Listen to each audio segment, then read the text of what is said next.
All right, good afternoon, everyone. I'm thrilled to welcome you to the Alternative Learning Summit.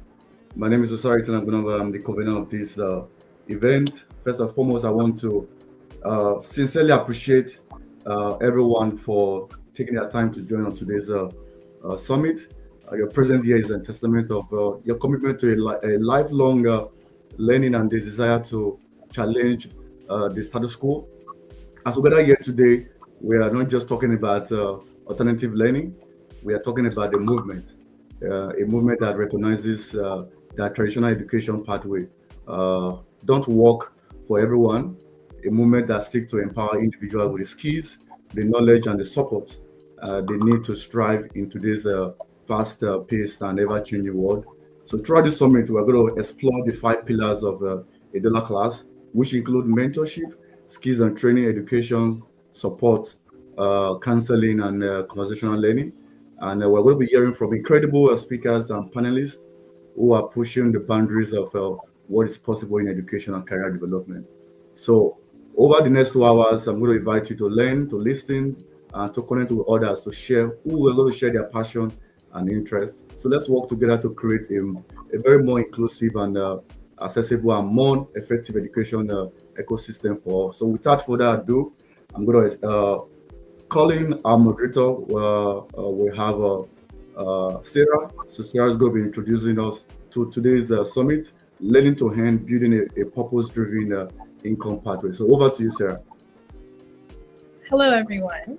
Thank you for joining us today for the Alternative Learning webinar, Learning to Earn, where we delve into innovative ways to turn knowledge into income. My name is Zahra, and I will be your moderator for this session, along with Yousef, Ramadan, and Elizabeth Ungo, my co-moderators today. Today, again, we will be hearing from some great speakers. The keynote speaker is Adewole Olanrewaju, a managing partner, executive coach, and business strategist who has over 20 years of experience as a business advisor. He also guides business owners, entrepreneurs, top leaders, and organizations toward unlocking their full potential. And then our four panelists are Dr. Brandy, a life coach who brings a fresh and insightful perspective on the power and impact of self-awareness and authenticity. With over 500 clients served and numerous conference appearances, she blends passion and humor to navigate clients past their mental roadblocks and toward the realization of their full potential without losing sight of their true selves. Our next panelist will be Takenya Freeney, a voice and presence maven and the creator of Reclaim, a transformational framework guiding accomplished women to stop shrinking, start commanding the room, and lead with sovereign authority. She also has a background in education, performance, and transformational coaching. And then our third panelist today will be Zahra Husnain. She is an online fitness and wellness coach dedicated to empowering high achievers to reach their goals through sustainable inside-out transformation. She is also a corporate trainer, speaker, and speech language development. And Shawn Cunningham was supposed to be our fourth panelist today, but she had some technical issues, so she will no longer be joining us today. However, we do have another great panelist that will be coming in. Rajana Maitra, a dynamic and relationship-focused operations leader with experience supporting 50-plus venues across the U.S., Canada, and the U.K., known for driving regional and national scale through venue expansion, merchandise logistics, and cross-team coordination. So our first keynote speaker, Adewole Olanrewaju, will explore the transformative power of structured mentorship in unlocking entrepreneurial success. So let me give him the floor.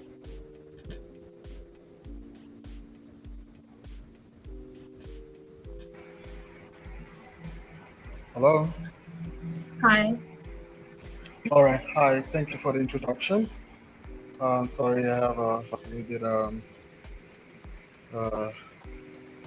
lagging connection, so I'm just gonna introduce myself, just like you introduced already. You already did the major part of it.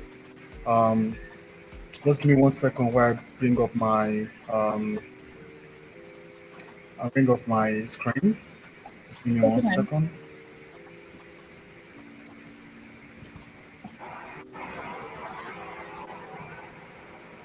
All right.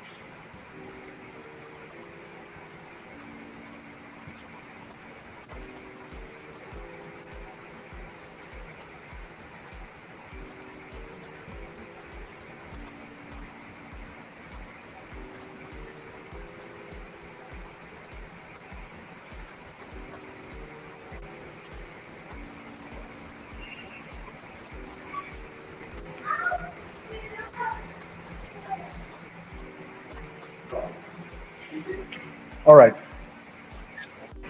So while we wait for that, I just want to say good morning and good afternoon, good evening, depending on where you are currently. For me, I'm in Utah currently, and I'm gonna say it's fantastic to be here with you all today. Just like I was introduced, my name is Adewole. I'm a podcast host. I'm the founder of the Winner Circle, which is a business coaching organization, and we often do quite a number of gigs also. And I also want to say thank you so much for Osaretin Dr. Osaretin for having me on this um, event as a keynote speaker. So I, as a person, I believe in the word itself, learning to earn, building a purpose-driven income pathway. I don't know if you can see my slide. Okay, now can you see my slide, everyone? Just want to be sure. Okay, all right. So I'm just gonna go one after the other. Um, I believe in that because I, as a person, I'm a great advocate for working and earning. All right. So now let's take a moment. Let's think about our lives. So I would just want to say first of all, like, how many of you have woken up, you know, dread the day, especially maybe you, of course, some of the people are here, they most of the audience, some of them are working in an organization. So just imagine getting to a point whereby you're working as a staff of an organization and you don't know the future. You are feeling lost in the job because that job itself is not what you are. Maybe you like drawing, maybe you're a good speaker, or maybe you're a good writer or something like that. So just imagine, but you are lost in they probably working in a warehouse, or it's not something you want to do. Now imagine having to make money from what you do. Just imagine how easy and how sweet it would be, as an individual. All right. So that's my own take on that. So, but one thing I now realize is that merging our passion with our purpose is the key to sustainable success. So today, I'm just gonna share with you how we can do that and create that pathway. Not just only to support us financially, because sometimes it's not about just the financial part of it. Is for us to fulfill our heart desire, something we've been dreaming of. To feel like we are actually adding to the greater good of the world. And that's the point. So purpose is very, very important. No, I'm currently working on a book. It's called Purpose Driven Disruption. So I understand the concept of being purpose driven. So being purpose driven itself is about alignment. It's about connecting what you love to do with what you get paid to do. So for instance, when I first started as a business consultant and even a business coach, I was stuck in a role that didn't inspire me at all. I was advising businesses on marketing strategy, but it felt hollow. To be honest with you, so it wasn't until I shifted my focus to coaching and mentoring, something I truly love. That when I meet people just now, I'm already giving you ideas on how things can work better for your business. So it's something I love. That's when I found my groove. Suddenly, it was more about just making a living. It was not just about making a living. It was more than that. It was about making a difference. So that's why purpose is very, very important when you think about earning, building a pathway. So another part is learning as a journey. That's another part I want to address. So if you talk about learning, this is where the magic happens. So learning is not a one-time event. To me, so that's why we have grade 1, grade 2, grade 3, grade 4, kindergarten, they start with all that because it's a journey. So the question I would ask is, you think about it, how many times have you faced challenges that at that time it seems like the world is going to end? But guess what? It later turned out to be a valuable lesson. So I remember when I first ventured into consulting, I made plenty of mistakes. That's the honest truth. I made mistakes. Even going to Harvard Business School didn't give me the things that I met because I wasn't prepared for that. They didn't teach me that in Harvard Business School. And I can tell you that. So that mistake I made in my early days, I underestimated, the importance of a solid, cash flow strategy then. But guess what? It was a wake-up call that taught me so much about the financial side of business because a lot of people forget the financial side of business. I learned a lot in that. So another thing I also want us to, because of time, I'm just going to talk about 5 key areas. 5 key areas that I believe that would help you build a purpose-driven income pathways. So number 1, I'm going to talk about mentorship as a catalyst for niche discovery. Everybody knows this. Even in my podcast, I say this often. Mentorship as a catalyst for niche discovery is very important because finding a mentor is a game changer for anyone when starting out. Because when I was starting out, I found an incredible mentor who specialized in business development.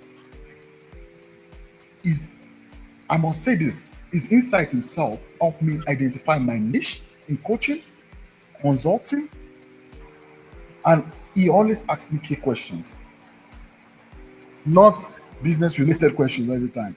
The word is, what do you enjoy the most? That's the questions. Sometimes we have a call. What do you enjoy the most? What challenges do you want to solve? Those are the questions that are very key. It's not how much you want to make first. So the question itself, they guided me to discover the unique intersections of my skills and my passion. That's the honest truth. So another point I want to mention is you need to understand pitfalls to avoid.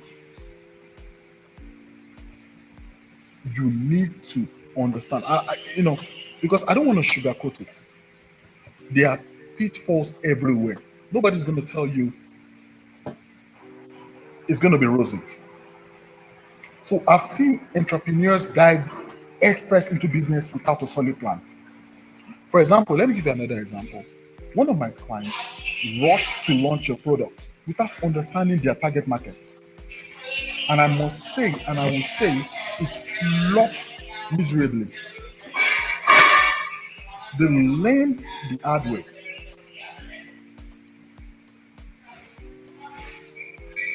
That, of course, everybody knows, or people who are business inclined understand that you need to connect with your audience first. There's no substitute for learning from your customers.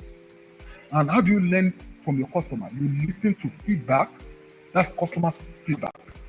It is very, very important. I just want to be sure as I progress to number 3. I just want to be sure everybody's hearing me. Yeah, we can hear you. Yes. Okay, please. Thank you. All right, Yeah. thank you. So now number 3 is building income models. So now I always tell people you need to create a model. So if now you want to build from a class, now the first question you're going to ask yourself is, you are looking to monetize your skills. You need to think creatively.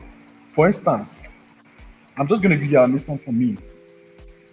I turn my own experience into income by writing a book. It's the $1 investor. It's on um Apple Books and all the books platform. I wrote that book because I turned my skills on investing into a book. But I didn't stop there. I also built an online course, a coaching program to help others apply those strategies. So now, if you have an expertise or maybe a passion, you need to find creative ways to share it. You don't have to do it the way I did it. You don't have to do it the way Dr. Osaretin did it. You don't have to do it the way almost everyone on this call did it. So you need to find a creative way to do yours. And I would guarantee you, if you find a creative way to do it, build a model for your business or for your for income, a model that's going to give you another ways that people are not doing that way. I'm guaranteeing you that you'll be surprised that about how much impact you are going to give and how much you're going to earn, because comes impact comes income too. So, and that's the point. So we're going to go to the next slide, which is going to talk about structured mentorship advantage. That's number 4. A structured mentorship program would automatically fast track your success. So 4 years ago, I recall I enrolled in a structured coaching program. The coaching program itself helped me with accountability, and even the resources I gained from it were invaluable. It will have taken me more than 10 years to build that. But it was easy for me. It was easy for me because we already have all the resources on ground. And I had somebody who was calling me, who was keeping me accountable. Oh, have you done this? This is the time for the next step. So with that, I was able to refine my strategies and connect with others who were on similar path. I'm just going to say this. Don't underestimate the power of having a structured approach with a mentor who helps guide you. It's very, very important. I want you to take note of this. Number 5, which is the final one, I'm going to say you need to build a sustainable models, because it's from knowledge to income. You need to create sustainable business models, because if you don't create a sustainable business model, it's not going to last. Probably you're going to just make some money or make some impact for a while, but it's not going to be sustainable. So you need to translate. It's very crucial to translate your knowledge into sustainable income. So think about it. You need to take time and think about it. Okay, how you can scale your impact. A great example itself is subscription models. I implemented that for my coaching services. And the fact that it allowed me not only to provide ongoing value to my clients, but also to create a steady revenue stream. That means every month I get paid somewhere. every month. That's a at least sustainable, not one off, but every month I get paid to offer the coaching services. So it helped me with a steady revenue stream, just like I said earlier.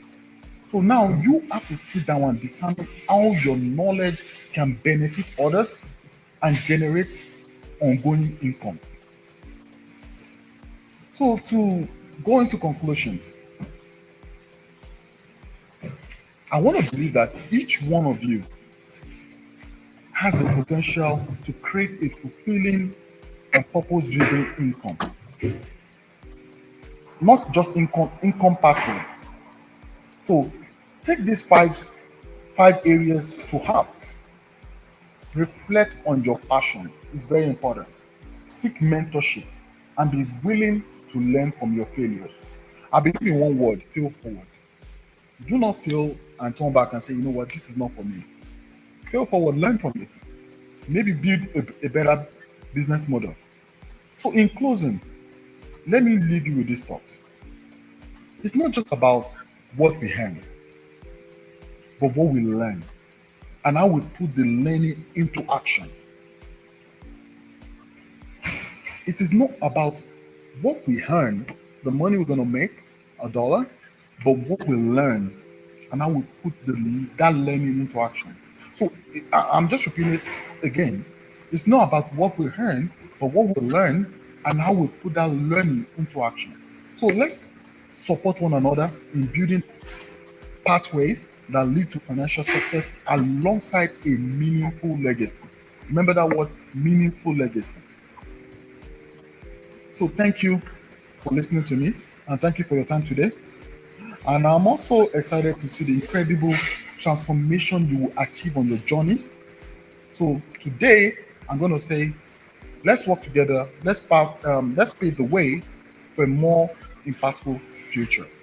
And I'm hoping to be able to listen to the panelists, what you have to share today. Thank you so much. Thank you so much, Adewole, for sharing. I'm sure we all learned so much about the importance of finding your purpose and using your experience to learn.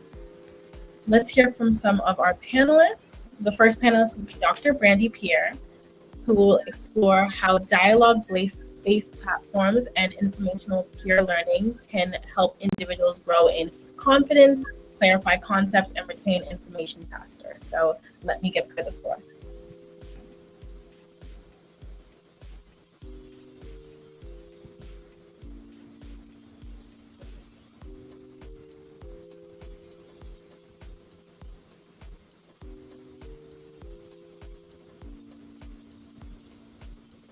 I think she needs to unmute herself. We can't hear her. Can you hear us?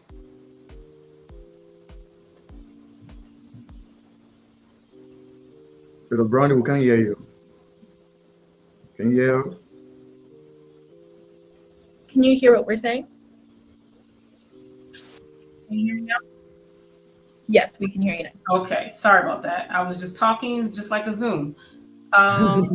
So yes, what I was saying is Jay spoke a lot about, gaining knowledge and understanding kind of, what you learn and how to implement that and be creative in how you monetize it. And so I want to talk to you all about dialogue-based platforms and informal peer learning and how those help to actually build who you are, right? So in order for you to be creative and monetize what you know best, you need to know who you are and how you can implement that. And so, I just want to kind of, start with, wondering if people, if you understand, people retain up to 80% more of the information that they are learning when they discuss it and have conversations about it versus just listening, right? So if you think about sitting in classes or you think about sitting in a lecture or a webinar and you're just taking in information without necessarily engaging in dialogue, which we'll have actually on the end of this, which is a Q&A. That's a sense of kind of a dialogue-based platform. It's harder for you to retain that information if you're just passively learning. So I want to just talk to us a little bit more about, what that means in terms of building our confidence in who we are, and what we know, how we can make complex concepts simple, and also improving our retention of information. So like the old saying goes, you understand something if you can explain it to somebody else, if you can quote unquote translate it to somebody else, right? So, when you retain information, you do gain confidence because you know what you're talking about, right? And again, if you are monetizing your skills, you want to know what you're talking about. You want to be confident in what you know. You want to be clear about what you know. And so these are skills that you can gain by utilizing these dialogue-based platforms and informal peer learning. And like I said, these are skills that are fundamental in both personal and professional growth. So we're going to look at why dialogue and peer learning works and how we can use it today. So you may or may not be familiar with what dialogue-based learning is. It shows up in a number of ways. You've actually probably engaged with it and just didn't know what to call it. This can show up as,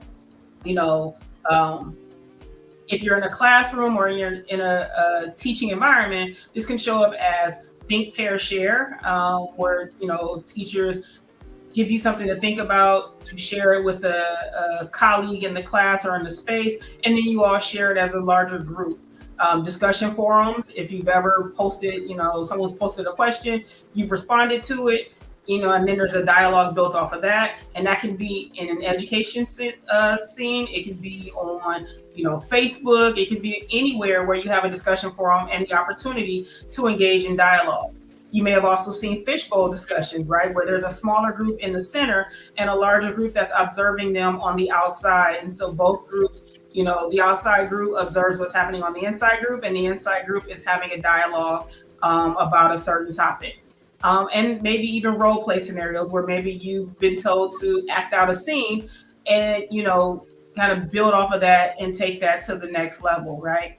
When we think about, let's see, platforms, other types of platforms, you may have also seen like conversational AI, which is another way where, for instance, if you've ever tried to get help online and you click the little chat box, that's conversational AI, right? Because that is, you type in what you're looking for, what your problem is, and then you get a virtual response from that person or that chatbot, I should say. And so dialogue-based platforms and, peer learning, they are an active way for you to gain information, for you to learn information, rather than just a passive way of just listening, right? When we listen and we don't engage in conversation, there's a lot of that information that's not going to stick, right? There's a lot of that information that may just be going in one ear and out of the other because we're not really fully engaged in what we're doing. And so when you combine dialogue-based learning as well as peer learning, you wind up having a more active interaction. Why that's important is because it actually encourages us to question things, right? When you hear something that maybe you're not sure about, maybe you are requiring more information, you actually start to question that information. And so you start to dig in deeper, you start to analyze for understanding, and you wonder about, the who, what, when, where, and why, right? So you get a better understanding by asking questions and being engaged in that conversation. You also, get critical thinking, right? We all know that's a necessary skill that, is great in our personal and professional lives, right? So when we think about things critically and we're analyzing the information that we're receiving, we're doing checks and balances. We're making sure that, we understand, what's being presented to us. We think about other points of view, other ways to look at it, because in these dialogues and in these conversations, you will learn other people's points of view. You will learn, something you maybe didn't even consider, or, a method that you didn't even consider. And so that opens you up to learning different pathways and, increasing your ability to think a little deeper and analyze the information better. And then you also, it also allows for collaboration, right? Co-creation, right? So being able to work with other people in an informal setting and, being able to share that information, you, again, get to collaborate with other people, other personalities, other points of view, and it just broadens your perspective on any learning that is possible, right?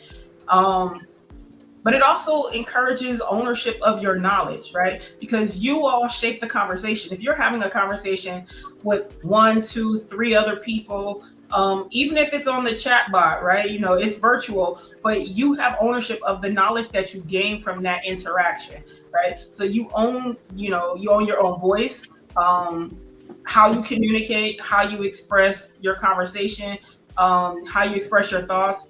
That also strengthens your communication style. You figure out how you need to say something, what you need to say, and you say it in the way that's most natural to you. So that in itself, by having that ownership of your knowledge, it helps to develop how you learn to communicate with other people. And these, again, are ways that when you tie into finding what works best for you and monetizing your creativity and your skills, you need to know how you're supposed, how to read the room, how to communicate with other people. And so that's kind of where these interactions build off of each other and grow that skill set for you. Now, the secret ingredient to having these informal peer learning spaces and dialogues and conversations is they're low pressure, right? There's very little, almost no pressure at all if you're interacting with, peers, right? Colleagues, people on your same level. There's very little pressure. It's practical, right? Having a conversation with other people is very practical. And it's very relatable because you are interacting with people that that you're aware of. And so you are, able to relate to the people that are in front of you because they're just like you, right? You learn more about yourself, like how you learn, what matters to you. That's self-awareness. That is an understanding of who you are and even how you are. So you all develop self-awareness for yourself, and you have a better understanding of the type of person that you are, the type of communication that works best for you, the type of understanding that you need in order to make things successful for you. And like I said, these could be study groups, mastermind circles, if you've ever been in a mastermind, if you've ever had a team debrief, right? Or even, like I mentioned before, online forums. These are some of the examples of how you can engage in some of these conversations. And it doesn't necessarily have to be something related to school or education. You might be in a conversation with your peers, your friends. You might be at Starbucks and you might be talking about any number of subjects, right? It might be related to music or TV or politics, whatever it is. You can have these conversations, but by having these conversations and having these in-depth and critical thinking opportunities, you start to develop your own authenticity, your own self-awareness, because you now understand how you interact and you engage in these conversations. Also, one thing that that's kind of pops out of this is when you're able to explain information to other people, you can either identify where their gaps are in the information or where your gaps are. Again, when you are engaging with other people, you may see something differently that you never considered before. So that might identify, maybe a gap in your own thinking because you never saw it that way, right? You only had one way that, this is it, 2 + 2 is 4, that's it, right? But somebody might, give you information about how, obviously that's a straightforward math, thing, but, the sky is blue. They might be able to argue, due to the sun and the water and, the mix of, the elements, maybe the sky isn't blue, but then it gives you the opportunity to deepen your own clarity on a particular topic so that you can understand other perspectives and not just be stuck on just one. And again, when you are in front of people and you are monetizing your information, you want to consider who your audience is, right? Because your entire audience isn't going to think the same way. So you want to be able to engage with people who have different opinions than you do, but being able to understand that is a possibility versus, my way is the only way. right? And you also, in that, dialogue, you also learn how to receive feedback in a safe space, because you aren't in an informal space, usually, like I said, with your peers, with your friends. You're in a safe space where you can receive feedback, disagreements and all of that without getting defensive, right? And that's a sign of high emotional intelligence, right? When you can receive feedback, not necessarily get defensive about it, but take that as a learning opportunity. You are increasing your emotional intelligence, but specifically your self-awareness, again, understanding who you are. So as I mentioned, before, how this all starts and why it all matters is you gain confidence, clarity, and retention of information, right? So in confidence, you speak your ideas out loud, right? You're not ashamed of your opinion, because again, if you are able to say it out loud, you can receive feedback and, maybe be able to have a conversation about why there might be other opportunities or other alternatives to what you're speaking of, right? Constructive feedback builds self-trust, right? So again, when you can speak your ideas out loud, you begin to trust yourself. You trust your gut, and you believe that what you say it confidently because you know what you're saying, right? Like we said, if you can speak it and explain it to somebody else, you usually know what you're talking about, and you can help other people learn. So again, you'll express your opinion or your discussion in a way that's natural to you, but you will do it confidently and boldly. Clarity.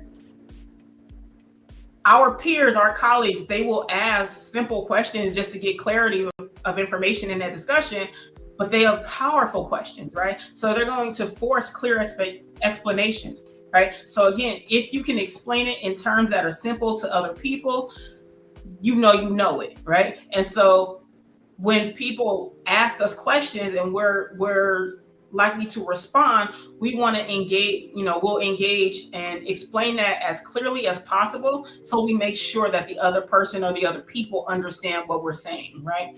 And so that brings kind of alignment of our thoughts and our actions.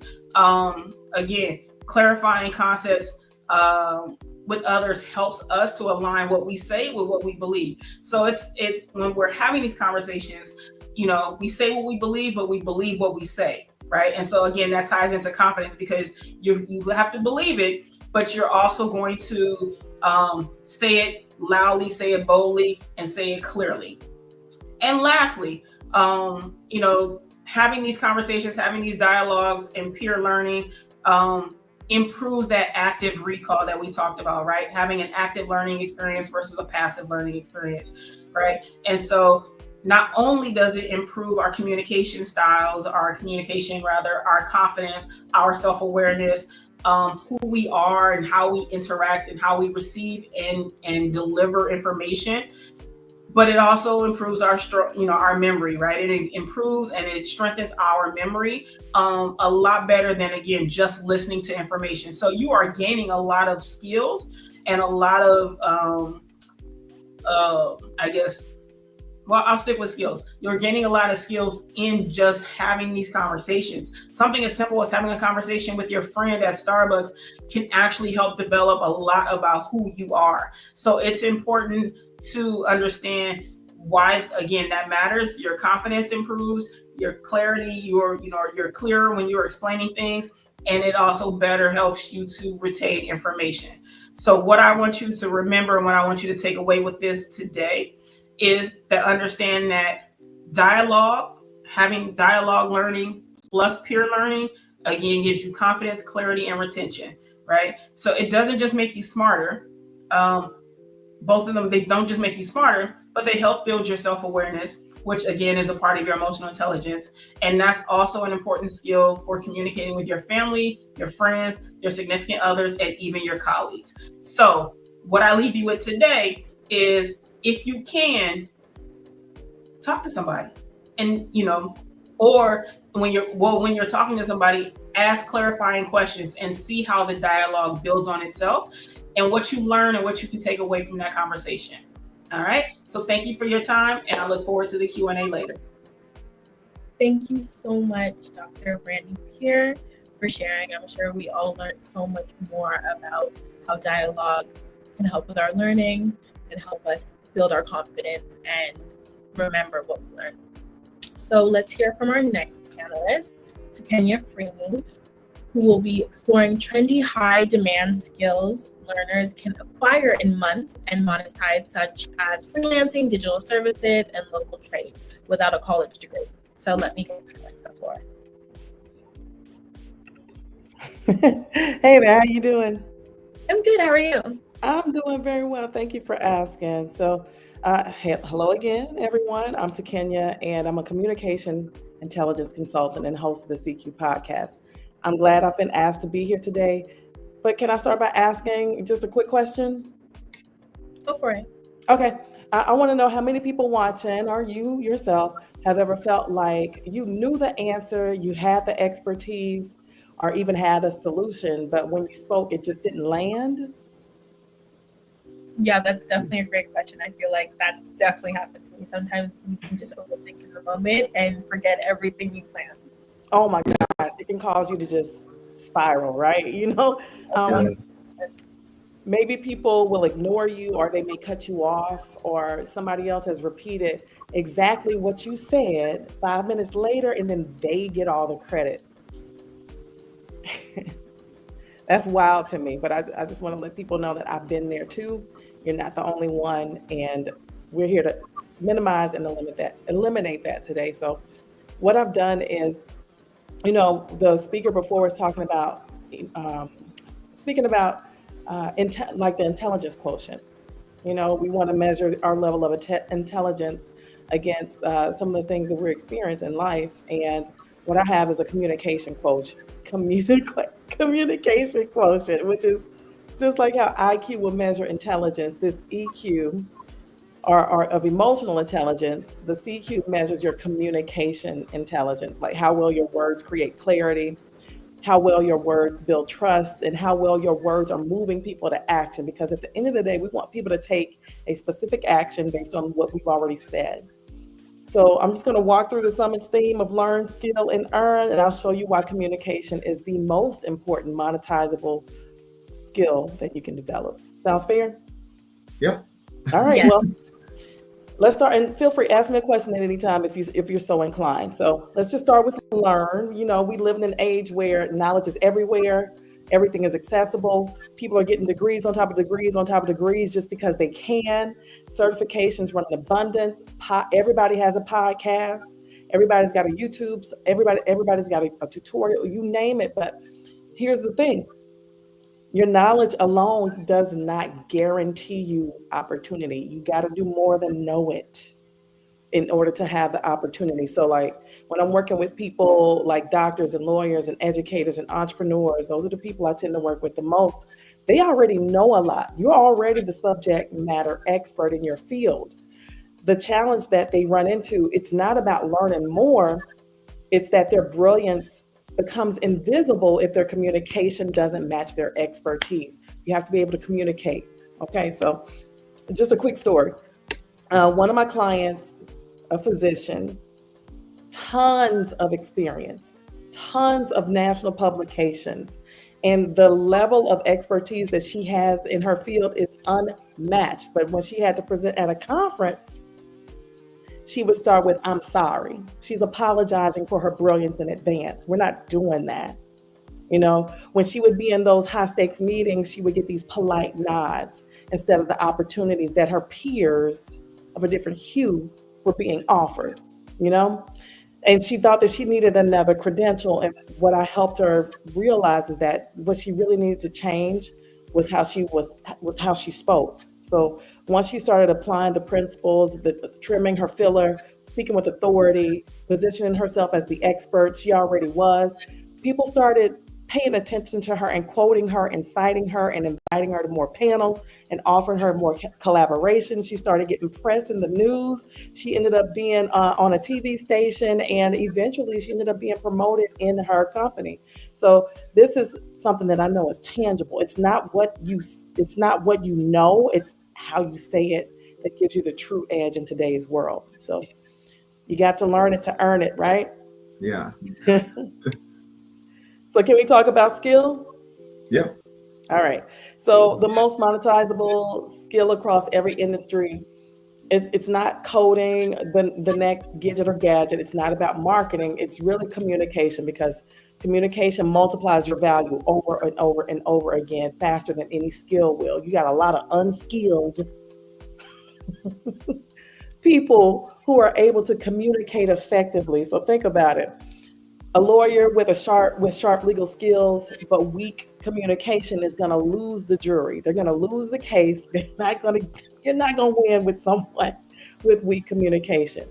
A teacher, and I've got a special place in my heart for teachers. A teacher with brilliant content but flat delivery loses those students, and next thing you know, your classroom is run amok. And what are you going to do to get them back? Okay. A doctor with deep expertise but poor bedside manner is going to lose trust every single time. You can be the world's top-notch physician or surgeon, and if your bedside manner has people feeling a certain kind of way, they're not going to come back to you. Doesn't matter your skill set. So this is where my framework comes in, and it measures your communication across 5 different dimensions. So you can ask yourself these 5 questions. Regarding precision, ask yourself if your words are clear and purposeful. We don't need that fluff. Get it out of here. Regarding presence, do you command the room or do you shrink to fit in it? We're not made to blend in, baby. We are here to stand out. We're not here for that, okay? Mm-hmm. Perception. Are you able to read the room and adapt? You got to adapt and overcome. That's one of the things I learned in the Army. You always have to adapt and overcome. Positioning. Does your language reflect your authority? And finally, power. Do your words actually move people to act? Let me tell you, think about people like the current president of the United States. This person has power to move people to act. Now, we're going to talk about everything in detail, but just know that the same way that person has the power to move people to act, think about January 6th. Same way Reverend Dr. Martin Luther King had the power to use his words to move people to act. The same way Malcolm X had the power to use his words to move people to act. The same way that Sojourner Truth used her words to move people to act. You have to embody that same thing, but use your powers for good and not evil. So another quick example of what that looks like is one of my clients was an educator, and she kept getting passed over for leadership roles. She wanted to move up the ladder. But when we scored her CQ, she was strong in her presence and she was strong in her perception. Her students loved her, but she was weak in the positioning of herself. She was underselling herself. A lot of times, I've seen it time and time again. You are awesome and amazing at a whole lot of things, but you don't talk about it enough. She was underselling herself in her interviews, in her conversations with her peers. Once we put a reframe on her language to highlight the outcomes that she was getting for her babies, not just her effort, she earned that leadership role she had been chasing for years. You have to treat communication as a skill that you can measure, that you can practice, and something that you can measure. Now, this is where we get to the money, honey, okay? We're going to talk about earning it, okay? When you raise your CQ, opportunities open up for you in abundance. You don't just sound smarter, you become more trusted, more sought after, and more influential. Mm-hmm. So clients who often got ignored in the boardroom are now getting asked to lead projects. Educators who once blended in to the faculty, now they get tapped for the keynotes. They're getting paid. I love when my clients get paid. So this one gentleman and I'll say his name. His name is Dr. Thaddeus Henderson. And I mention his name because he came to me when he was working on his dissertation. He wasn't yet a doctor. He was doctoral candidate Thaddeus Henderson. And I love that he works in a space of psychology and therapy, tending to soldiers as we make this transition from being a soldier to civilian. There is a lot of mind things going on. I've made that transition as a military member myself. But he sent me a DM the other day. He said, I had 2 speaking gigs the other week, and the one I'm doing next week is a paid speaking gig. Paid gig. At the end of the day, Your words are either going to cost you or they're going to earn you some money. And that's the truth. That is the truth. And most of us are leaving money, influence, and impact on the table simply because we haven't invested in our communication intelligence. So my closing for you is, if you're curious about where you're standing with your communication right now, I do have a 5-minute assessment, and it'll show you exactly where your words are working for you and where they're holding you back. So if you want it, you guys can just DM me. DM me, what's the name of the summit? DM me score, and I'll send it to you, like manually send it to you. Because again, it's not what you know that changes your life, it's how you say it. It's how you say it. Thank you so much, Takenya, Freeney. I'm sure we all learned about investing in communication skills to help our career, and remembering that knowledge doesn't always guarantee us opportunity. So Yeah, you gotta make it shake and bake with the words that you're using. definitely. So let's hear from our next panelist. Zahra Husnain will explain how social support systems, tutoring, counseling, coaching, career advising help individuals take what they've learned and apply it practically in the world of work. So let me get over there. Thank you for the introduction, Sarah. Just double checking you can hear me. Yeah, we can hear you. Wonderful. Thank you so much. I've already learned so much from my amazing fellow speakers, and I'm really excited to be here today. I actually want to start by having you ask yourselves, have you ever felt stuck or overwhelmed at work or in your personal life? Yes, definitely. How? Almost immediate response, right? I think we can relate. Maybe that is with meeting deadlines. Maybe that's struggling to get your business off the ground, hitting your next health and fitness goal, or just waiting for that promotion. I've definitely been there, and I'm here today because most people don't realize how directly connected their fitness and wellness is to their professional performance. Movement, stress management, small daily habits don't just affect our health, they affect how we think, speak, and show up at work. And by improving these areas, you're not just taking care of your body, you're taking care of your mind and can even take your career to the next level. I'm Zahra Husnain, the founder of Mindful Fitness and a speech and language pathologist focused on cognitive rehabilitation. I'm here to show you how my CALM method can help you show up stronger, speak clearer, and think faster at work, all while improving your wellness. I know what it's like to feel stuck. Early in my career, I was exhausted, stressed, constantly behind at work, and basically surviving off my double espresso lattes. I'm sure a lot of us can relate to that, unfortunately. So of course, I wasn't sleeping well, I was eating poorly, and I was just really struggling to focus in meetings and just bring my best self to my personal interactions and my professional life. So fast forward, I was lucky enough to have a close friend who was really into fitness. So she showed me how to start taking better care of my body by integrating simple habits into my routine. Short workouts, mindful breathing, intentional nutrition, and I noticed something amazing over time. I not only looked better and felt better about myself, but I was thinking more clearly.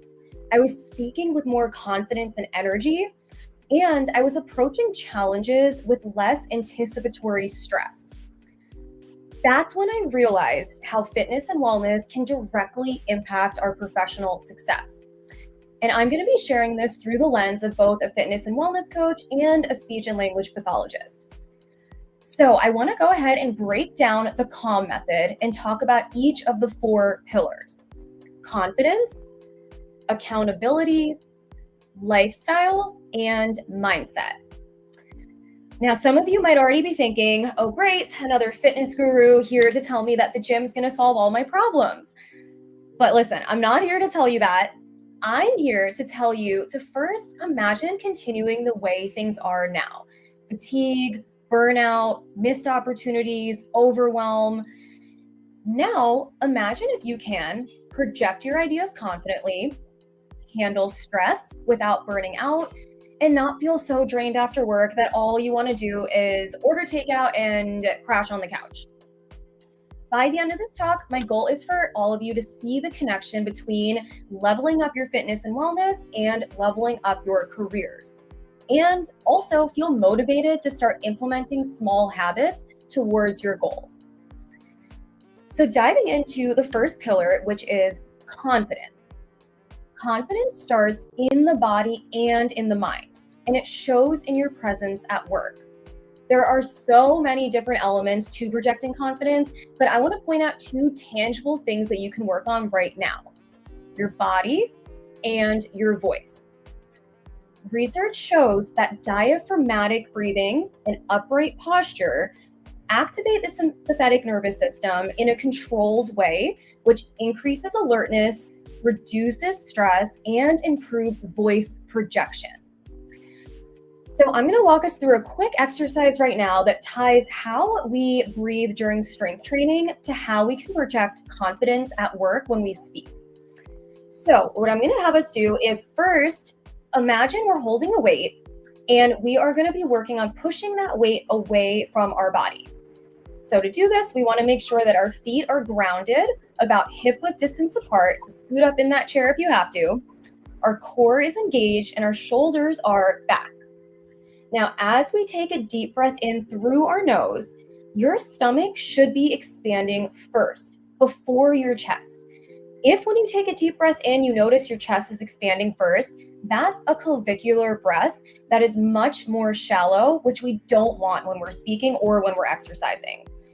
Now, after we take that deep inhale, as we exhale through our mouth, we are going to practice pressing this weight away from our body, engaging our core, pushing from our diaphragm, which means your stomach should then be going in. So quick demo for us all. Please jump in if you can. We're going to go quick deep breath in through the nose, stomach expanding. And we're going to exhale through the mouth, stomach should be going in, pushing that weight away. Now, hopefully as you did this with me, you felt your ab muscles wake up even slightly. If you didn't, no need to panic. One way to practice this is through resistance training. In resistance training, exhaling on exertion stabilizes our spine and engages our core. That same breath support system strengthens our voice. So by using your diaphragm and core when speaking, your words carry further, you sound more confident, and you make a stronger impact. Whether that's in a team meeting, a one-on-one conversation, a presentation. Now, people think that confidence only comes from results, right? In the fitness world, in the professional world, but a lot of it actually comes from the journey of finally taking action.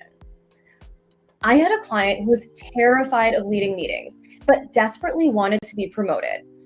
We practiced exercises to improve her posture, so a lot of pulling back exercises, and a lot of core supported breathing through resistance training. And after we did that, we practiced talking. Now that same breath and core engagement gave her the power to project her voice and command attention. People at work started noticing this change, even commenting on her energy, her ability to really command the room. And within a few months, she was confidently presenting to leadership and finally landed that promotion. Made my day when she told me that. Now I share this because when we start to project confidence, people notice it and they respond to it. In turn, the feeling of confidence within ourselves increases, and this becomes an endless positive loop. The key here is to stop thinking that we're just going to wake up one day with the confidence to go after our goals. Confidence requires consistent action, just like results do. Now, diving into pillar number 2, which is accountability. Accountability is not just for workouts. It can improve our reliability and follow through in other areas of our personal life and at work as well. That's because habit tracking actually strengthens our dorsolateral prefrontal cortex, which is responsible for planning. Ask yourself if you've ever noticed that feeling of satisfaction when you check something off your to-do list, whether you write it down or just mentally check it off. I know I have this feeling of satisfaction. And that's because our mind is actually releasing dopamine when we do that. And dopamine reinforces consistency with that habit, which creates another positive loop. Oftentimes, prioritizing our fitness can set a really solid mental foundation of accountability for your non-fitness related goals as well. So I encourage you to write down one professional or personal goal right now, whether that is pivoting careers, starting your own business, maybe just getting 8 hours of sleep a night finally. And while you do that, I'm going to share a quick story about one of my clients, one of my favorite stories. So I had a client who was consistently skipping her workouts. Every week we meet and I'd ask, what happened last week? What happened this time? One day she finally admitted, well, whenever I don't feel like working out, I just ask my husband if I deserve a break and he says yes. Now, I asked her, if you asked your husband whether you should finish your presentation due tomorrow for work, whenever you don't feel like it, do you think he'd say, don't do it, it'll be fine? She laughed and said, no, he sees work as a priority. That's when it clicked for me. Accountability only works when it's aligned with the priorities that matter. You can't rely on someone to hold you accountable for your goals if they don't see those goals as important as you do. You need to surround yourself with systems and people who understand your priorities, whether that's a coach, a class, a networking group, an event like this. That's how accountability drives results, both in fitness and at work. So I want you to think about who can really hold you accountable to that goal that you just wrote down. And if you can't think of anyone, I encourage you to seek out networking groups, coaches, mentors, participants here, anyone who sees your goal as a priority. Earlier today, Dr. Brandy actually shared a lot of different platforms you can start these important conversations on. So think about those different discussion platforms and ways that you can share your goals with each other. Because just by sharing it with someone who sees your goal as a priority, this creates more commitment to that goal, whether it is professional or personal. Now, we are halfway through the CALM method. We're diving into the third pillar, which is lifestyle. There are so many elements with lifestyle that I could talk about right now, but I want to focus briefly on 3: sleep, nutrition, and movement, and how these 3 things can shape cognitive performance and energy at home and at work.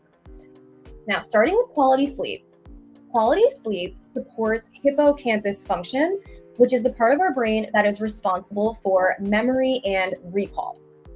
I'm sure a lot of you have noticed after a poor night's sleep, you feel kind of foggy, slow, you're slow to respond. And at work, of course, you need to be able to quickly recall important information on the spot. Quality sleep, very important. Now, moving into the next piece is balanced nutrition.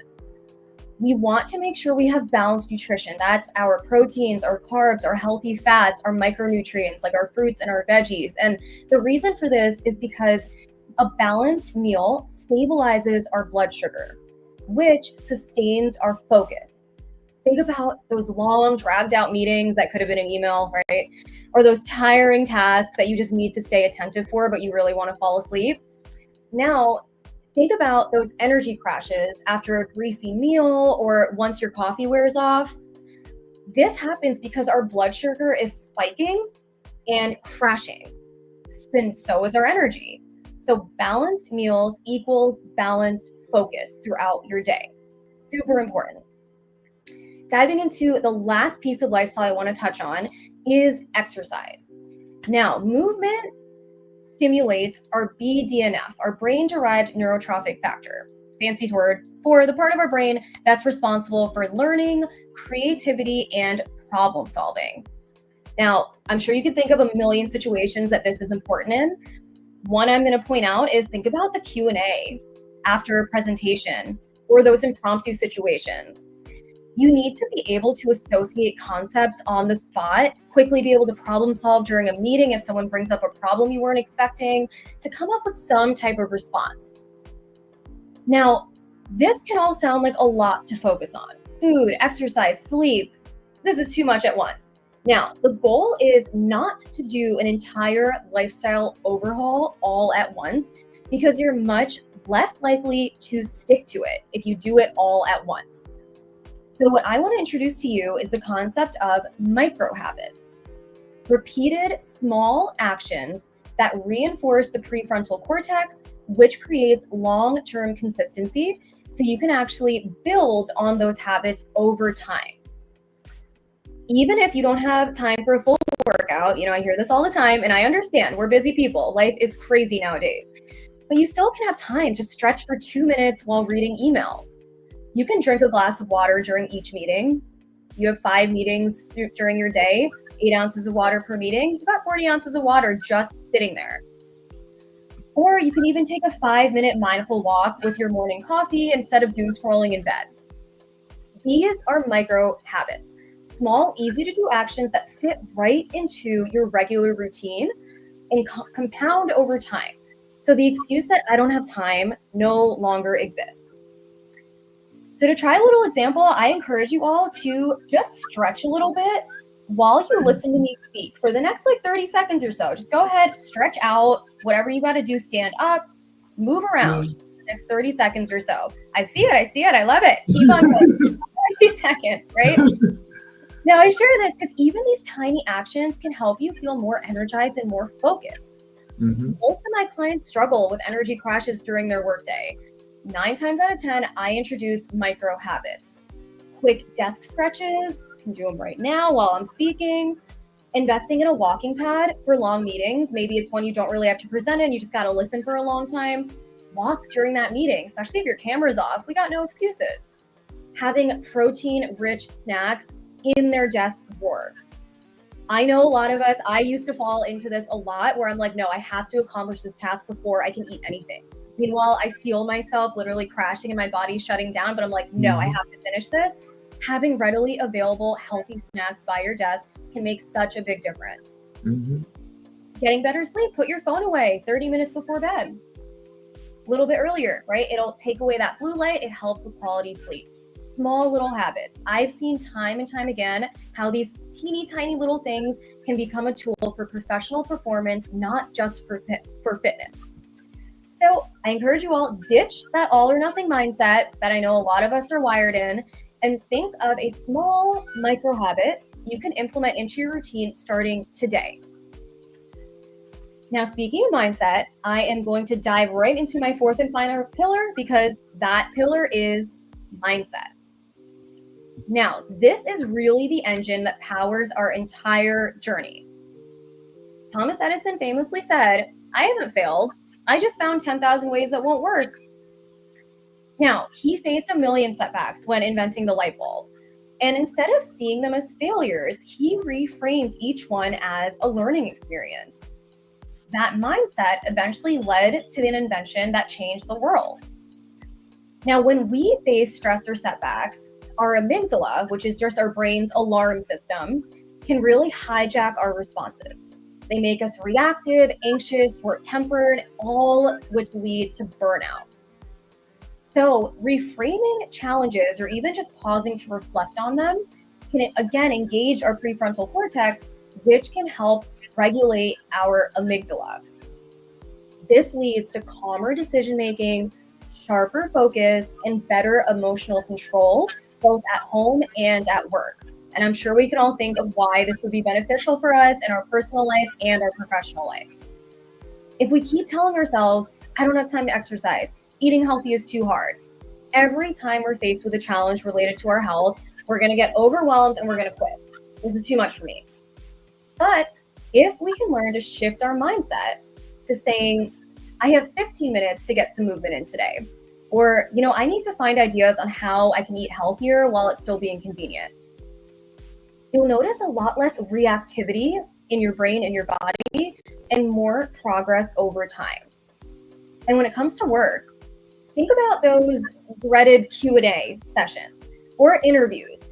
When you get asked a question and you don't know the answer, you totally freeze. You literally feel the tension in your body, your tense shoulders, your heart pounding, those sweaty palms, and your mind goes completely blank. I know I've been there. Now, the more we work on reframing our thoughts going into a challenge like that, and not thinking about it as the dreaded Q&A or what if I bomb this interview, but rather seeing it as an opportunity to help people see my value, the better our response will be in the moment. So I want you all to take a moment to think of a recent work challenge or personal challenge. Whatever is popping into your mind, I want you to try to reframe it as an opportunity rather than a threat or a negative. We want to push that type of framing away and frame it as more of an opportunity. Every time we do that, you'll notice the tension in your shoulders, your breathing, your mental clarity, all kind of calming down and regulating over time. Now, it's not an overnight thing. Mindset is something that takes a long time to build, but with consistency and commitment, we can get there. And this is really important to develop because it helps us break the cycle of burnout and can help you really reach new limits. Now, we've gone through the 4 pillars of the CALM method. And the beauty of the CALM method is that each pillar works together. There's no specific order you have to do these things in. They all work together.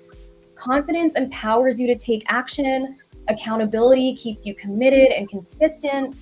Lifestyle sustains your energy and focus. And mindset fuels resilience and clarity. So strengthening even one of these pillars can really create ripple effects that improve your wellness and your professional performance. Remember, every small, teeny tiny step that you take, whether it's a stretch, a mindful walk, a core supported breath, your fitness and wellness can build confidence, focus, and energy that you bring to every professional interaction. So don't put yourself on the back burner any longer. Start prioritizing your fitness and wellness today through those small micro habits, those small reframes of your thoughts. And if you need support along the way, I'd love to be part of your journey. I'm sure there'll be an opportunity to connect, and just shoot me a DM if you are interested. Because remember, you deserve to look good, feel good, and most importantly, stay calm. Thank you, everyone, and I will see you at the Q&A. Thank you so much, Zahra and Husnain, for talking about how fitness and wellness can really connect to our careers and our professional life, and teaching us the CALM method and how that can help in our everyday life. So let's hear from our final panelist. Agbonavbare will demonstrate how structured conversations with coaches, peers, and mentors can uncover business ideas, entrepreneurial readiness, and accelerate our careers. So let me give her the floor. Everyone, I'm Agbonavbare. I'm the founder of Sky Heights Consulting, where we focus on AI, automation, and strategy to help businesses reach their global potential. And one thing that I've learned, both in building Sky Heights and in my own journey, is that not all learning happens in classrooms or through degrees. Some of the most powerful lessons we ever receive come through conversations. That's what I want to share with you today. How structured conversations with coaches, peers, and mentors can uncover business ideas, reveal hidden skills, and accelerate entrepreneurial readiness. These conversations are forms of alternative learning. They don't just pass doing knowledge. They shape how we see ourselves, how we show up, and how prepared we are to lead and grow. Now let's talk about coaches, because coaches can really help to reveal hidden skills. When I say coach, I don't just mean a professional coach you hire. A coach can be anyone who shows up as a powerful leader in your life, a manager, a founder, even someone who gives you one piece of feedback at the right time. That's alternative learning in action. Lessons that don't come from textbooks, but from people who recognize something in you that you might not yet see in yourself. I'll give you an example. Early in my career, I thought I was just doing admin work, but one of my coaches reframed that for me. What I was really doing was project management, problem solving, and leadership. That single conversation revealed a skill I didn't even know that I had. And that's what coaches do. They shine a light on abilities we may overlook. So here's the key takeaway. If you're not sure what your hidden skills are, ask someone you trust. What do I really do well that I don't notice? So next I want to talk about peers, because peers can really help you uncover business ideas. Peers are another kind of teacher, a form of alternative learning that comes from community. I had the privilege of going to a fantastic high school where many of my peers later went on to start businesses and launch projects. Watching them inspired me to ask myself, how can I contribute in my own way? And that's when I realized business ideas don't always come from sitting alone brainstorming. They come from conversations, from seeing what others are building, and from bouncing ideas around. Peers aren't always competitors. Everyone has their own timeline. Some of my friends started years ago. I'm relaunching Sky Heights now. Neither is better. It just means we're in different seasons of growth. Peers, once again, are also like mirrors. They reflect back possibilities you can see in yourself. And if you don't have the right peers yet, you can create that community through entrepreneur networks, Facebook groups, and small business forums. Something I want you to think about when you're looking for peers is, if you want to spark business ideas, ask a peer, what problem do you wish someone would help you solve? That's a really good conversation starter. Next, I want to discuss mentors, because mentors can absolutely help with accelerating readiness. Mentors are the third piece, and they're all about readiness. Mentors bring perspective. They've walked the road before you, and they can shorten your learning curve by years. I've personally been a part of a program called For Business, which offers free mentorship for entrepreneurs. What's powerful about SCORE mentors is that they don't just give advice. They connect you with people in your field, introduce you to networks, and help you make decisions with more structure. And they do it absolutely for free. When I first launched Sky Heights Consulting a few years ago, back in 2023, I was full of passion, but lacked structure. My SCORE mentor made that clear to me. And it was through that tough conversation that I really learned I needed clarity in my decisions and in my business plan. So now that I've relaunched Sky Heights, I've built it differently, with a clearer mission, stronger system, and readiness at the core. Today at Sky Heights, that's part of what we do for others. We help businesses avoid that same lack of structure by building strategy and systems from the start. That experience taught me this. Readiness isn't just about passion. It's about structure, feedback, and the right guidance at the right time. And mentors accelerate readiness by helping you avoid years of trial and error. Something to think about when it comes to mentors, and if you have a mentor to ask them, what mistake do you wish you had avoided early on? That one answer could save you years. So this isn't just my story. I really want to discuss other ways that you can receive information to build yourself up as you're learning on your journey. One of my favorite podcasts that I listen to is called How I Built This. And this is a platform where entrepreneurs share how they built their businesses. What always strikes me is that almost every story starts with conversation. These founders didn't invent in a vacuum. They talked to customers. They talked to peers. They spotted gaps, problems nobody else was solving, and then they built solutions around those gaps. That's entrepreneurial readiness in action. It's not about perfection from day one. It's about listening, asking questions, and acting on what you learn. So here's the takeaway. Alternative learning happens in conversations. Coaches help you reveal hidden skills. Peers help you uncover business ideas. Mentors help you accelerate readiness. And stories like those and How I Built This remind us that readiness grows when we listen, spot the gaps, and act on them. As the founder of Sky Heights Consulting, I've seen how powerful these conversations can be, not just for me, but for the businesses and leaders I work with.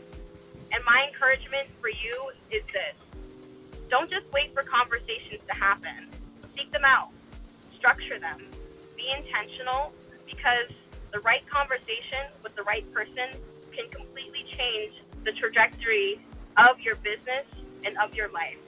Thank you. Thank you so much, Osaretin, for sharing. And I'm sure we all learned how important conversations can be and how helpful it can be to have mentors, peers, and coaches. So let's go into our Q&A section where attendees will get the chance to ask our amazing and intelligent panelists and the keynote speaker some questions. So let me give the floor to our other moderators, Yousef, Ramadan, and Elizabeth. Hello everyone, this is Yousef. This is the co-moderator today, and I am ready to take all the questions to our amazing speakers. Let's start with some questions for our main speaker, Adewole. Adewole, can you come on stage, please?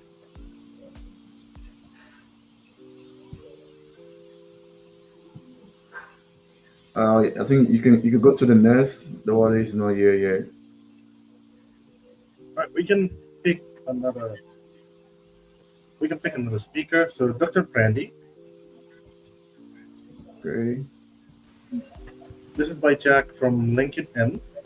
So Dr. Brandy, what is one specific activity that you found to be the most effective to help a hesitant learner to gain confidence? I think one thing I would say is do it scared, right? Whatever it is, to do it scared. So if it's, doing a presentation, if it's walking up and introducing yourself to someone else, if it's volunteering to do an activity, do it scared, because a lot of times people believe that confidence, you have to get confidence to take action, when actually it's the reverse, is you have to actually take action to gain confidence, right? Because in order for you to gain confidence, you have to first be courageous enough to do the thing that is making you nervous and making you scared in the first place. So I would say the one thing to do is to do it scared. Do it anyway. Do it when it makes you nervous and uncomfortable and fearful. Do it anyway, because when you do it, you'll realize it's not as bad as you thought it was, and you get better at doing it each and every time. And so you gain confidence by actually doing whatever it is. Thank you so much for this. Another question for you, Dr. Brandy, by Kareem from YouTube. How can we measure the success of our learning group, of the peer learning group, beyond just information retention? Sure. So measuring success of like a peer learning group is not going to be as concrete or tangible as maybe you might consider it. But you have to go into knowing what you are measuring in the first place. So in a peer group, right, if there is a goal of being able to communicate more effectively, then you have to set that goal, right? Even if that's a personal goal for yourself, you want to know that when I go into these conversations, as I engage with my peers, or I do the study groups and I do all of those things, what is it that I'm trying to gain out of it, right? So if you have a goal for, going in, and like I said, even if it makes you uncomfortable, do it scared, you increase your ability to improve your communication, because every time you open your mouth and you engage in that conversation, you can measure, that I was a little shaky. That made me a little nervous, but as I gain my confidence, I get better and I wind up improving my communication. So it depends on what you are looking for, and that'll determine how you measure success. Thank you very much. Let's pick another speaker to answer another question. So, question for Takenya. Is Takenya there? Yeah, I'm here. Can you hear me? So our question is from Linda. Among the high demand skills that you mentioned, what is the single most accessible skill for someone to start with zero experience and almost zero budget? Zero experience and zero budget, I would say work on more than anything else, clarity. Clarity on who you are, where you stand, what you won't stand for, and who you're willing to help at all costs. So when you have clarity of self, everything else falls into place. You don't need money to figure out who you are or how you are. You already know who you love. You already know who you'll fight for. So when you have the clarity of self, everything else falls into place. These are some wise words. Thank you very much. Another question for you. Yeah. So, what is a practical way from a foreign learner to validate the demand of a skill before investing months, years into acquiring it, being professional at it? So what's the qualifier for validating an idea and seeing if it's the right amount that you're charging for it? Am I getting the gist of it? Yeah, like how to make sure that this is the right skill for me. Ooh, I can tell you, fail forward. I can tell you from personal experience, fail forward. You're going to make a mistake. You're going to mess up. But when I tell you, when I see what sticks, what shakes out in the wash, I know I'm moving in the right direction. I know I'm moving in the right direction. You're going to fail and be ready for it. You're going to hear no and be ready for it. So collect you a nice little bouquet of no's, because all you need is one yes. Thank you very much. Let's take another speaker. We can move forward to you, Ms. Zahra.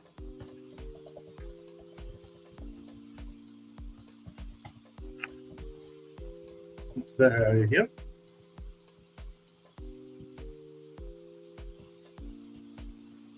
I'm here. Can you hear me now? Right, perfect. So another question, we have a question here from Scott. So, Ms. Zahra, how does a disciplined approach to one of the lifestyle directly and measurably translate into sharper focus? Like, how does the pillars that you mentioned, the calm, shape our life?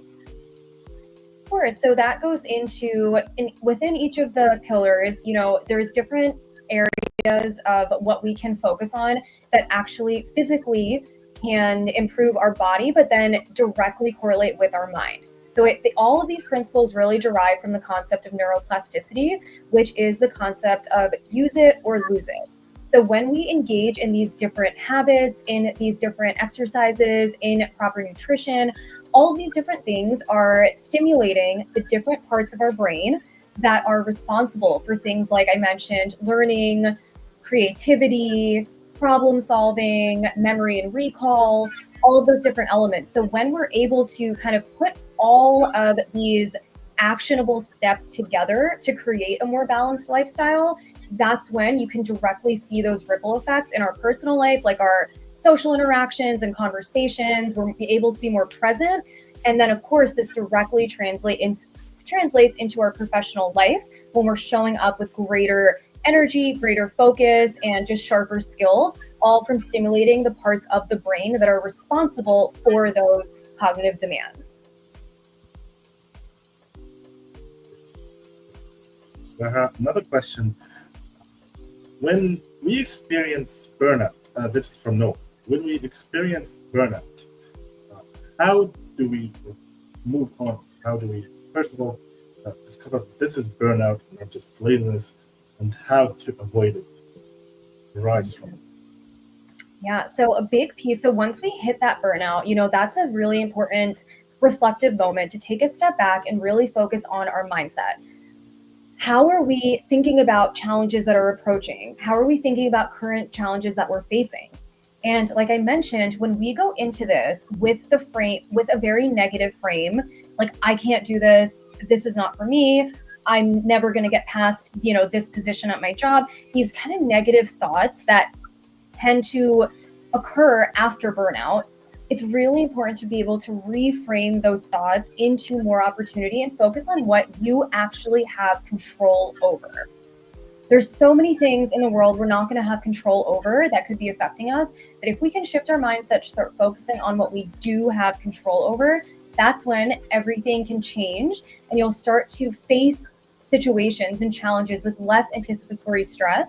And how we go into facing challenges is going to directly affect how we handle those challenges in the moment and how our amygdala responds, right? Our brain's alarm system. Is it going crazy and reacting? Because it's that up and down spikes in our, oh my gosh, adrenaline rushes that eventually lead to crashing and burnout. So if we can learn to regulate that through movement, through proper nutrition, through these mindset practices, will lead to less burnout overall. That really helped me personally, because I do experience burnout sometimes. Yeah, thank you very much for that. Of course. Do we have Adewole now, right?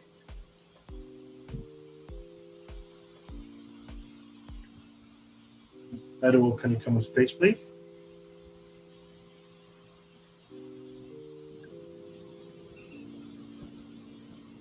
Hello. Perfect, we can hear you. So there is a question from Freeney. What is some of the most important elements you recommend for a relationship to transition from general advice to generating income?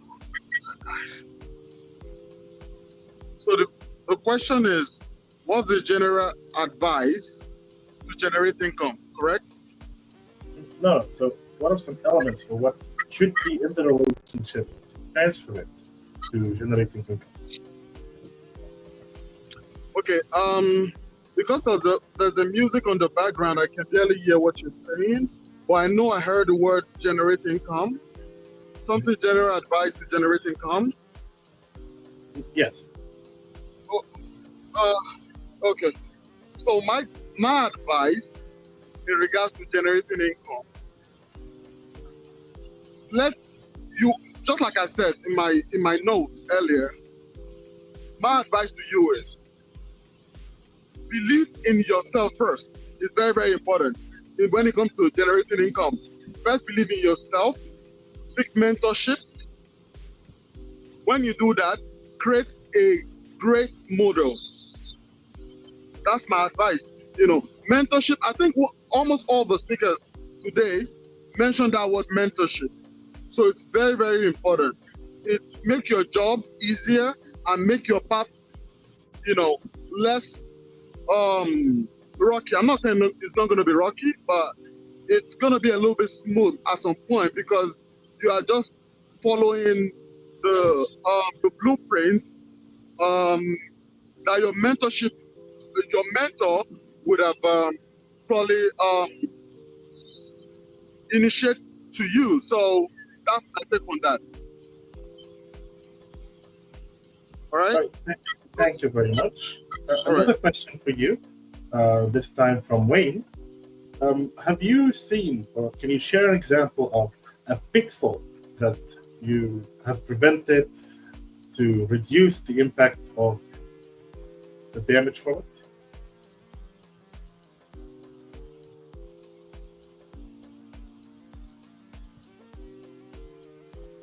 Can you hear me? Yeah. Adewole, I think that question is still for you. Yousef, can you be more audible so I could hear you? All right. I'm going to raise my voice. So the question again is, can you share an example of a common pitfall that you have prevented, or made sure that it doesn't happen to reduce the impact?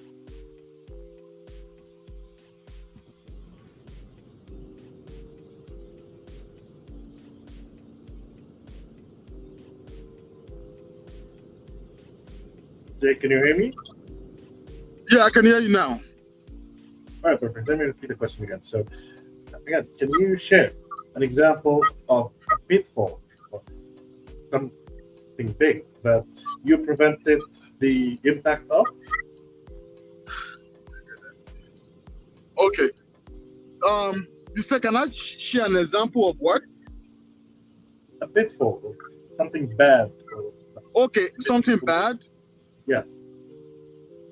Okay. You mean like a situation that's bad for business or what? Yeah, like a situation that you prevented from happening. Oh, a situation I prevented from happening as a coach? Yes, exactly. Okay.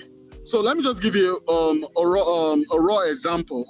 You know, as a coach myself, you know, when it comes to setting up a business, I believe in what they call marketing research to understand the target audience that you are trying to jump on and even understand the market itself.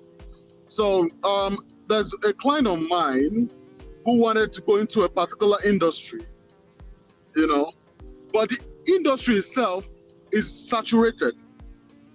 She doesn't know. The only reason she wanted to go into that industry is because everybody is doing it, you know, and she has over $130,000. She want to put it in that industry, or she wanted to invest in that business. She doesn't even know much about the business. She doesn't even understand how to go about it, but she just want to invest on it.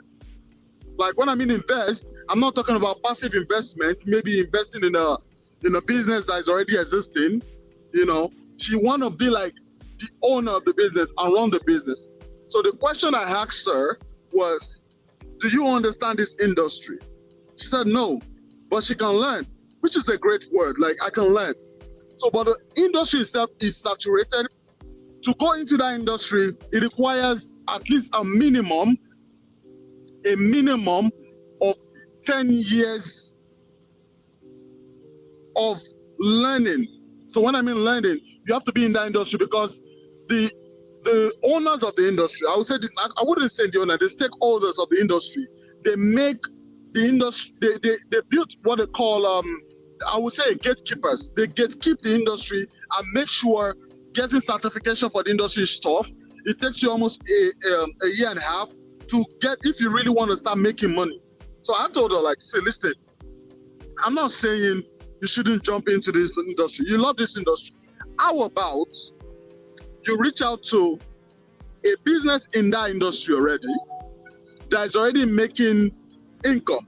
When I mean income, not just regular income, is making at least significant numbers. So how about you find a way to invest in that business that is existing already?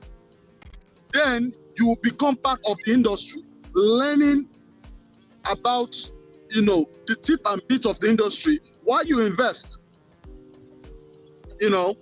And she did that. 2-3 years after, with the profit she made and for the fact that she understood the industry within those 2 years frame, she was able to set up her own. And right now she's really making a lot of money. So, but like I said, understanding an industry is very important. So that's the point of, you know, I always say this: any person that want to set up a business, that want to set up, you have an idea, you want to set it up or whatever the thing is, it's very important for you to do a marketing research. You need to understand that industry. Don't jump on it because somebody is doing it. That's my own take. I'm not saying you shouldn't do whatever you think you want to do, but what I always tell my clients every time is, do you understand this industry? Because different industry has different process and procedures. And that's what you need to understand. And sometimes, especially in the United States, we have what they call compliance. A lot of people really don't understand that. They don't see somebody doing it or somebody on YouTube talk about a particular business and they jump on it and it fails, and all of a sudden they say, oh, the business is bad, this, it doesn't work. No, it does work if you understand it. So it's very important, you know, the take home I'm going to say to, you know, people listening is, you need to understand that before you jump into any business at all, understand the industry. No matter how much you think you understand it before now, try to do a research to understand it better, you know. And also hands-on understanding is another different curve itself. So the learning curve for hands-on is different from what you read in the book sometimes. Because like I said, studying at Harvard, what I learned in Harvard Business School is different from what I saw in real life as an entrepreneur. So I have to relearn some things and learn all over. But it helped me push forward. But the hands-on I have shaped my vision about how entrepreneurship works. So thank you. Thank you very much. Really prevented a disaster from happening here. We will continue the questions now. We are going to move to our second co-moderator, Adewole. Please take this Q&A. Thank you, Yousef. Good day, everyone. My name is Wache Elizabeth, and I'm the co-moderator for this live section.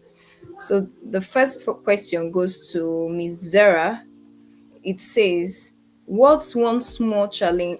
What's one small change we could make in our life that would have the biggest positive impact in our life, and how should we be consistent with our progress?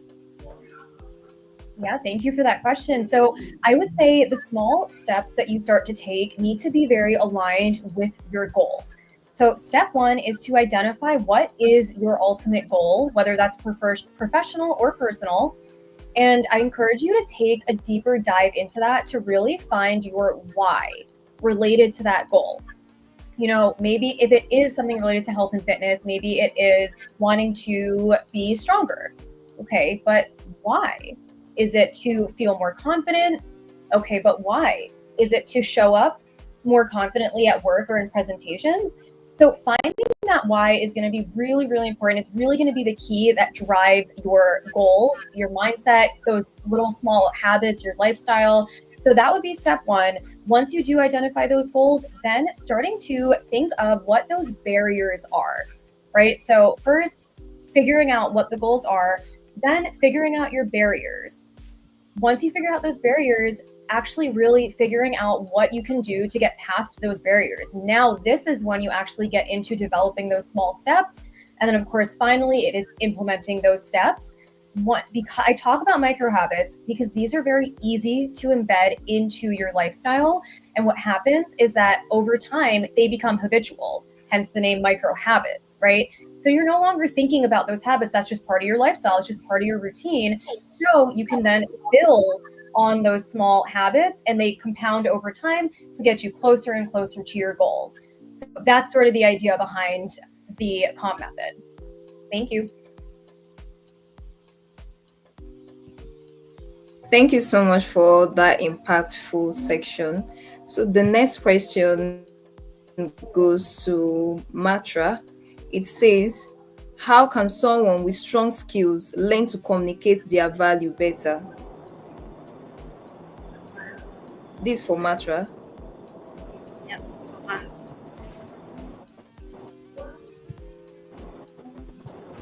Hi. Sorry. Thank you for having me back here. Sorry if I have poor communication, guys. The question is, can you repeat that? Can you repeat that again, Elizabeth? Okay. Yeah, it says, how can someone with strong skills learn to communicate their value better?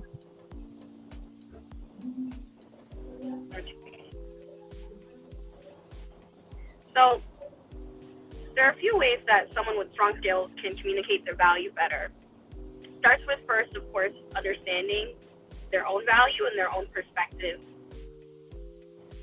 And their own goals. Start with your why.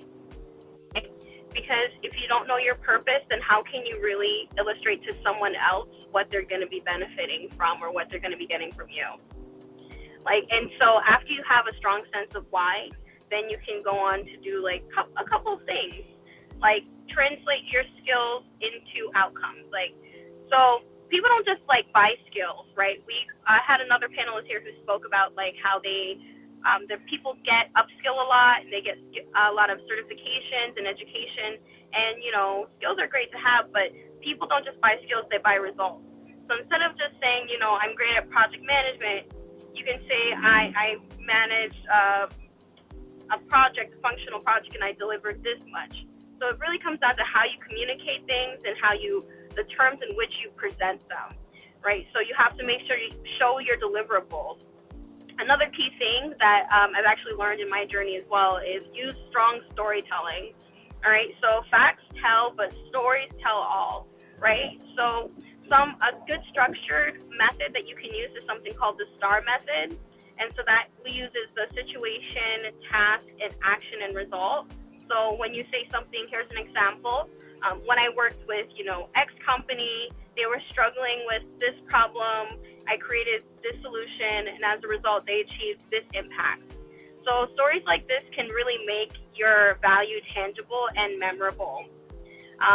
So another thing I definitely suggest is learning the language of your audience. Like, really understand what your audience is speaking to, what they're looking for. Like, for example, a CFO or a client and a hiring manager all define value differently. For executives, when they talk about value, they're talking about money, efficiency, risk reduction. For teams, when they speak about value, they talk collaboration, productivity, morale. And for clients, when they speak about value, they're speaking about transformation, outcomes, and growth. So something that you can ask yourself when you're learning the language of your audience, specifically with value, is what does value mean to the person I'm speaking to? And mirror that language. Another thing you can definitely try to do is practice your value pitch. Practice how you pitch, practice your one-liner. There's something that a powerful founder that I listened to recently mentioned, that they spoke 100 times in front of people, and they heard so many no's, and the few yeses were great, but the no's were very impactful because it made them practice their value pitch so many more times. It made them just a lot more able to capture those first few people, so they can so the people who would more immediately say no, they were able to capture those folks who wouldn't say, capture those folks who maybe challenge them. And because they had practiced their one-liners so much, they knew how to address any questions immediately. And the other thing is, like, sometimes people do undersell themselves because they don't see the value in what they do. Another one of the panelists here definitely spoke to that. So I definitely think you should keep something I do is keep a wins journal. And that documents your results, your feedback, and your achievements. And that would definitely make you feel a lot more confident. So it comes down to framing, storytelling, and confidence. Recognize you already have these skills, but that's something that you definitely want to package in a way that others can instantly recognize and value.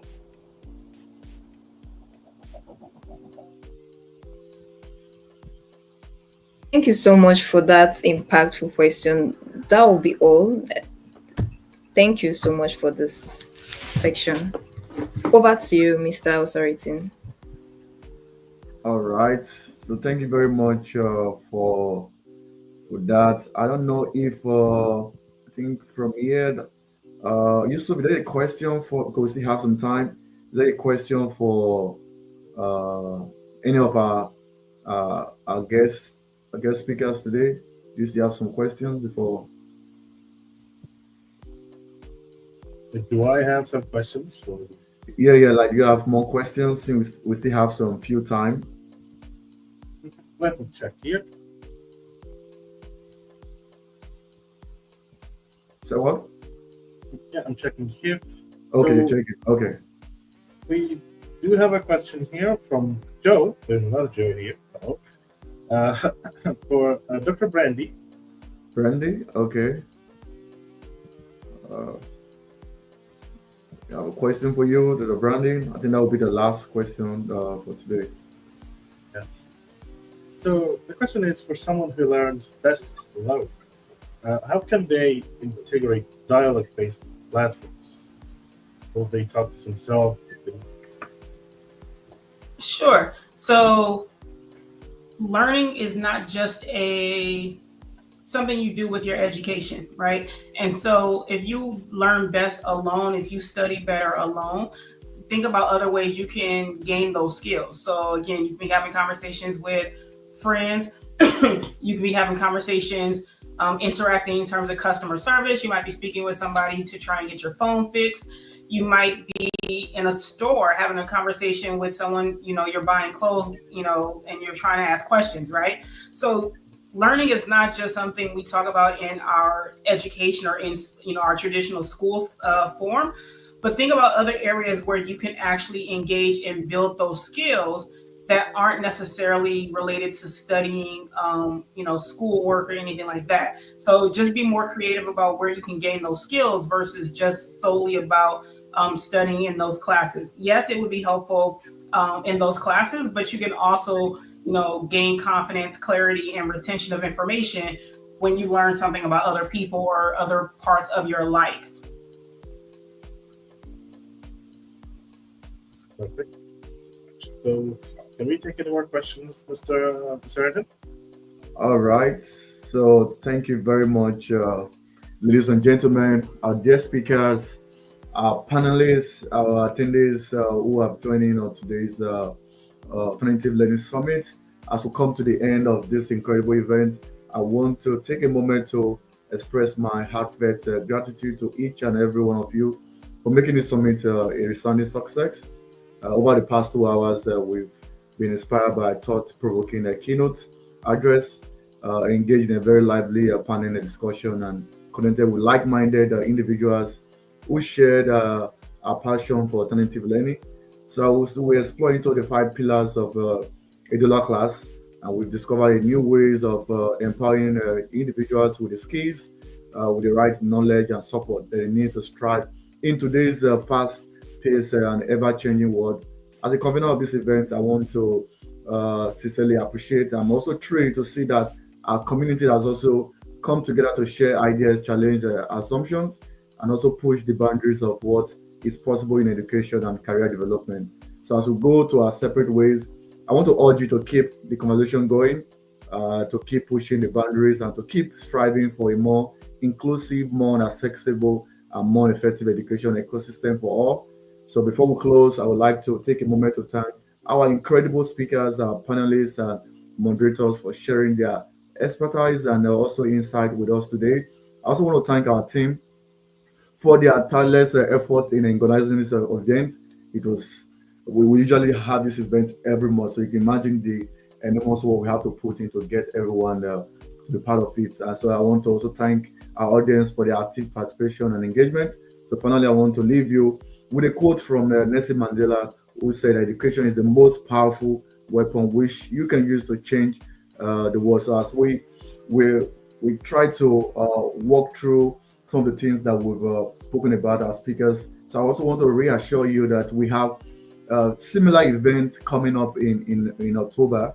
So you can always follow us on our social media. We're on YouTube, we're on TikTok, we are on Facebook, we are on Instagram, we're on Twitter. So you can always follow us for more information as regarding those events. And before I let everyone go, I'm going to bring all our speakers to the podium so that they can also share their last word with us. So let me bring them back. They've been very incredible. I'm sure they have one or two things to also share with us before we wrap up.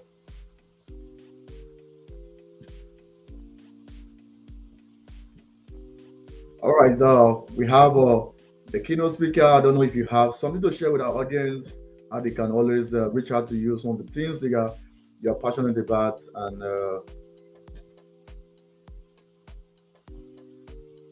so we have the floor to ourselves. Any final word from us, Zahra? All right. From me, can you hear me? Yeah, you can hear you now, Adewole. Okay. So loud and clear. My final word for everyone listening to this beautiful webinar. You need to understand one thing. Remember, fail forward. So no matter where you think you failed as an entrepreneur or business owner or wherever you think you failed, remember that word, fail forward. So that's my word for today. All right, Dr. Brandy, any final word from you? Yes. So just like I mentioned, and one of the responses to the question is do it scared, right? Again, in order to learn and to grow, you have to do something in order to figure out how it works for you, where you need to, change and tweak it. And in order to learn what works best for you, you have to do something. So I would say do it scared, do it anyway, even if it feels like you can't do it, just like Jay and Takenya said, fail forward, right? Because again, you have to fail in order to succeed, because you won't know what to fix if you never do it.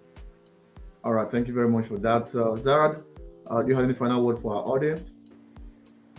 My final piece of advice would just be, stop putting yourself on the back burner. That is what leads to burnout. That is what leads to plateaus in all areas of our life. So prioritize taking care of yourself. You will see how those little changes that you make can make a huge impact in your personal and professional life. Thank you for having me. All right. Matra, any final word from you? Absolutely. So if there's one thing I want you to take away today, it's this. The most powerful learning often happens outside of the classroom. It happens in conversations with coaches who reveal hidden skills, with people and peers who spark new ideas, and with mentors. They can really help to accelerate your readiness. As the founder of Sky Heights Consulting, I've seen how the right conversation can shift the entire direction of your business or your life. So please don't wait to let those moments come to you. Seek them out, structure them and act on them. Because the truth is, one conversation can change everything. All right. So thank you very much, Matra, for that. So on behalf of our team, ADollarClass, under the Alternative Learning Summit, our final word is that we want to appreciate our incredible speakers, our panelists, and also our audience for joining. Like I said, we have similar event coming up in October, and you can also be part of it. So that will be for it, and we hope you all have a great day.